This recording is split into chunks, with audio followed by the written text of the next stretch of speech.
চলে এসেছি আমি বন্নি মেলায়, সাথে মামি এসছে। দেখো কত সুন্দর মেলা। বন্নি আর মামি হেঁটে হেঁটে যাচ্ছে, সব দেখছে ঘুরছে।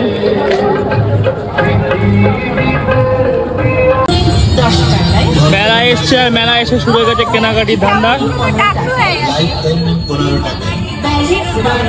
মামি মেলায় এসছো, কি করছো? মেলায় এসে কেনাকাটি চালু হলো। বল খেলবি?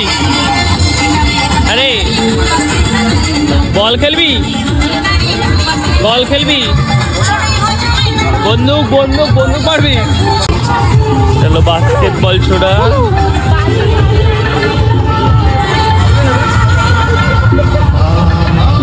রিং ছোড়া। এই দেখ রিং ছুড়ে সাবান পাবি। হ্যাঁ রিং, কত রকম সাবান। বাড়িতে সাবান নেই তো, তোর একটা সাবান নিয়ে যা রিং ছুড়ে। মামি তুমি যদি গায়ে সাবান না দাও, এখানে রিং ছুড়ে সাবান পেতে পারো। আমি পড়াশোনা করবো মামি। মামি অ আ শিখবে, এখনো শেখেনি তাই। তোর মেয়ের জন্য নিচ্ছিস না তোর জন্য? মামির জন্য। মামি জানে না তো, অ আ পড়তে পারে না তো। ম্যাডাম বলেছিল যে ওকে দেখাতে, আর ওর যেই বইটা, ওই বইয়ের মধ্যে পারফেক্ট কিছু নেই।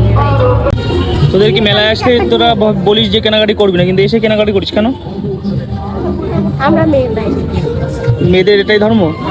মামি ধর্ম কর্ম হবে। এই কিনে তো দুদিনে পড়বো না, ফালতু নেও কেন? টাকা আছে তাই হাতে চুরি কেন? এত টাকা যখন আমাকে দিয়ে দাও না, আমি গরিব। আমরা দিই না লোকেদের। আমাকে কিছু কিনে দাও। কি নেবে? এই যে ক্লিপ আছে, কিন্তু তুমি নিতে পারবে না। ক্লিপ আমি পড়ি না তো। হঠাৎ আমার শালা দেখো পড়া বাঙ্ক করে গার্লফ্রেন্ড নিয়ে ঘুরতে এসছে। হ্যাঁ গার্লফ্রেন্ড নিয়ে ঘুরতে এসে ধরা পড়েছে শালা। বান্ধবী নামে কাটাচ্ছে। এই সত্যি কথা বল, বান্ধবী না গার্লফ্রেন্ড? বান্ধবী।